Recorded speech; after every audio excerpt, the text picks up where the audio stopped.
Okay. Love story. அப்போ Qatar Qatar காதலிய பற்றி சொல்கிறேன். ஓகே. என்ன ஆச்சுன்னா, அந்த பொண்ணுக்கும் ஈகோ, எனக்கும் ஈகோ. ஈகோனா ஈகோ, ஒக்க மக்கா அந்த மாதிரி ஈகோ. அதில் தான் ஸ்டாப் பண்ணேன்னு நினைக்கிறேன். அந்த பொண்ணு நான் ஏன்னு சொன்னால் அது ஏற்றுக்காது. ஏற்றுக்க மாட்டாங்க. இல்லை நான் சொல்லுவேன், இந்த ஒரு கத்தார் பொண்ணு மேலே வெள்ளை காக்கா பறக்குது அப்படின்னு சொல்லுவேன். அவங்க அதை ஏற்றுக்கவே மாட்டாங்க. இல்லை நீ சொல்கிறது பொய், அங்கே அது வெள்ளை காக்காவில் பர்பிள் கலர் காக்கான்னு சொல்லுவாங்க அவங்க. ஸோ அந்த மாதிரி ஈகோ எங்களுக்கு. நானும் விட்டு கொடுக்க மாட்டேன், அவங்களும் விட்டு கொடுங்க.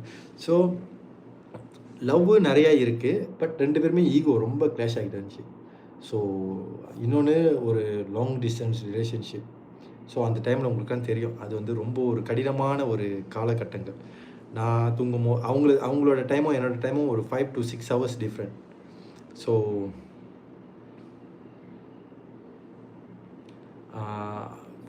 6 hours டிஃப்ரெண்ட் எங்களுக்குள்ள அந்த டைமிங் வந்து. ஸோ அப்போ ரொம்ப டைம் ஸ்பெண்ட் பண்ண முடியாது அவங்க கூட. ரொம்ப கோவப்படுவாங்க.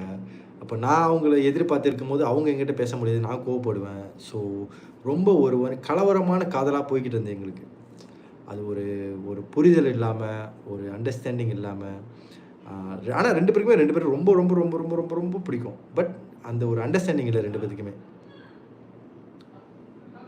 ஸோ அந்த அண்டர்ஸ்டாண்டிங் இல்லாத போகிற டைமில் தான் ஒரு டைம் வந்து ஓகே இதெல்லாம் வேணாம், நம்ம வந்து பிரிஞ்சிடலாம், 2 பேருக்குமே செட் ஆகாது அப்படின்னு சொல்லிட்டு ஒரு டைம் 2 பேருமே பிரிஞ்சிட்டோம்.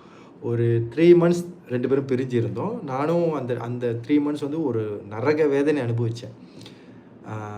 எப்படி திரும்ப பேசுவோம், என்னோடய ஈகோவும் இருக்குல்ல, ஈகோ விட்டு கொடுத்து நம்ம இது பண்ண முடியாது. அப்போ நம்மளும் பேசுவோமா,